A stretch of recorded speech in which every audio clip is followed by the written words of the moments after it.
Sometimes love isn't lost because it faded, but because it was never strong enough to compete with something more primal. When lust whispers in the ear of someone who once vowed forever, even the most tender kind of love can be left bleeding at the doorstep of desire. Welcome to Broken Truth, where love meets lies, and every story reveals the pain behind the smile. Lust overpowers love when a person is more drawn to physical gratification than emotional connection. For some, the thrill of the forbidden, the chase, or novelty becomes more tempting than the safety of a deep bond. In these cases, love isn't absent, but it's buried beneath unmet desires, fantasies, or unresolved inner emptiness. When someone values excitement over depth, they may betray not because they stopped loving, but because they were chasing a version of themselves they couldn't find in stability. It's not always about the other person being better. It's often about escaping their own boredom, shame, or fear of intimacy. They met in a season of simplicity, soft Sunday mornings, laughter echoing in grocery aisles, quiet glances, in crowded rooms. Love didn't come like thunder. It settled in slowly, like dew on the windowsill at dawn. She didn't need grand gestures. She needed honesty, and for a while, he gave her that. In ways that felt so subtle, so safe, she forgot that even comfort can carry the seed of danger. He spoke like someone who had been searching for home his entire life and had finally found it in her. He used to trace her collarbone with the tips of his fingers like he was reading scripture. Every time he said her name, it sounded like a secret. Every time he touched her, it felt like a prayer. But prayers turn into silence when mouths forget how to be sincere. She first noticed it in his stillness. Not the peaceful kind, but the kind that sat like unspoken guilt. The pauses between his words stretched longer. He looked at her, but not into her. He laughed, but not from the belly, only from the surface. His phone would light up with a name she didn't recognize. Once, twice, she didn't ask. Not yet. She wanted to believe love could survive small shadows, but shadows grow in silence. One night, his body was close, but his spirit wasn't. He kissed her like he was trying to remember something instead of feeling something. And when she asked if he was okay, he said he was tired of work, of life, of everything, but not of her. Never her dot, she wanted to believe that too dot, but then came the shift, the truth. Delivered not like a dagger, but like a whisper. He said it like, "It didn't mean anything. It didn't mean anything." That line, men always seemed to borrow it from the same graveyard of excuses. There was someone else. A woman who laughed at his jokes without knowing the history behind his self-deprecating humor. A woman who hadn't seen him cry when his father left. Who hadn't held him when he failed his first job interview. Who didn't know he curled up like a child when he had nightmares. She didn't know him. And that made her exciting. That's what stung the most. But all the things that once made her his person were now the reasons he needed someone else. He chose lust, not because she wasn't enough, but because she was too known. He said it just happened. But lust doesn't just happen, Dot. It grows in late night. Conversations that should never have started. In glances that last a little too long. In compliments that cross the line dressed as kindness. It builds quietly. When curiosity is left unchecked, when desire is not disciplined, when boredom is mistaken for emotional absence. She stood in their kitchen, the one they painted together, walls still smudged with memories, and realized she had been loving someone who was slowly choosing a version of himself she no longer recognized.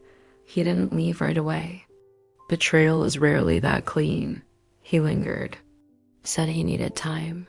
Said he was confused, said, "I love you," but that dreaded, but always the grave marker for a relationship already buried. And she, like so many before her, stayed a little too long in the ruins. Not because she lacked self-respect, but because hope is stubborn.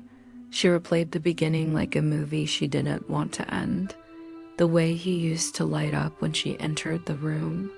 The time he stayed up all night nursing her through the flu, the promises, oh, the promises whispered beneath blankets under cheap fairy lights.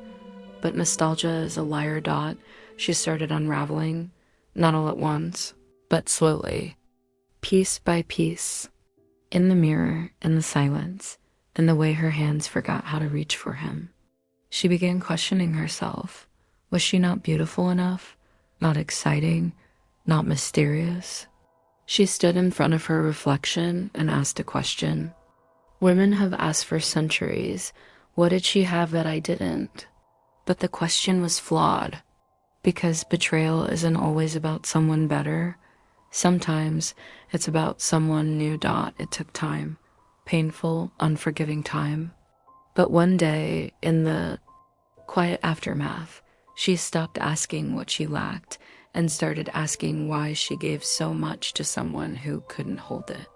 She realized it wasn't her responsibility to constantly reignite someone else's passion. Love shouldn't need to compete with desire. She didn't burn his pictures. She didn't post cryptic quotes. She just grew silent. Not the kind of silence that waits for an apology, but the kind that finally makes peace with never receiving one. Her healing wasn't loud. It came in small rituals.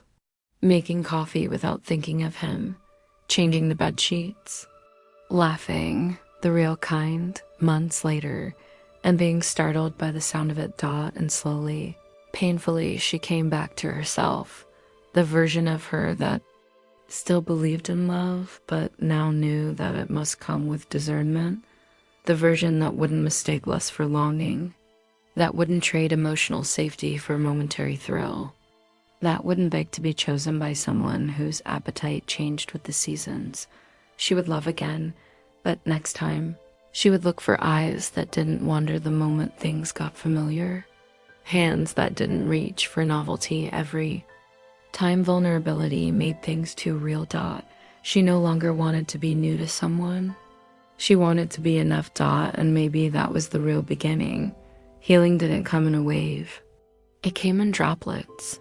Like rain falling one drop at a time on cracked ground. Some days, she still woke up wondering what she missed. Still remembered how he held her, how easily he had said forever. Grief has a way of echoing, even in peace, but there was a shift. Subtle at first. One morning, while brushing her hair, she looked in the mirror and didn't think of him. It startled her, the quiet, not the silence he left behind. But a new kind, her own, a calmness, not because the pain was gone, but because she no longer needed to hold on to it. She started asking deeper questions, not about him, but about herself. Why did I love someone who wasn't ready to be loved deeply? Why did I think I could love him into readiness? And why did I carry the weight of his choices like they were mine to own? She didn't want revenge. She didn't want him to suffer or crawl back. She didn't want to prove she was better than the one he left her for. She just wanted clarity, and clarity came slowly. It came when she realized that love is not about fixing someone. It's not about waiting for them to become who they could be. It's about honoring who they are and choosing if that person aligns with who you are. He wasn't bad. He was just unready, unaware. Still chasing the version of himself he wanted to feel in the arms of someone new. And she was ready. She was always ready. That was her pain, but also her power. She began drawing boundaries, not out of bitterness, but out of respect. For herself, she learned to pause before giving. Her heart, she learned to ask, does this person have the capacity to hold what I offer? She learned that red flags don't turn green with love. And slowly, she stopped shrinking. She stopped trying to be less so she wouldn't scare someone away. She stopped apologizing for needing depth. She stopped proving her worth to people who only wanted a glimpse, not the whole story. Her heart was still open, but it was no longer unguarded. She could still fall in love. She still believed in connection, but now she believed in choosing people who chose her back, consistently, openly, without hesitation.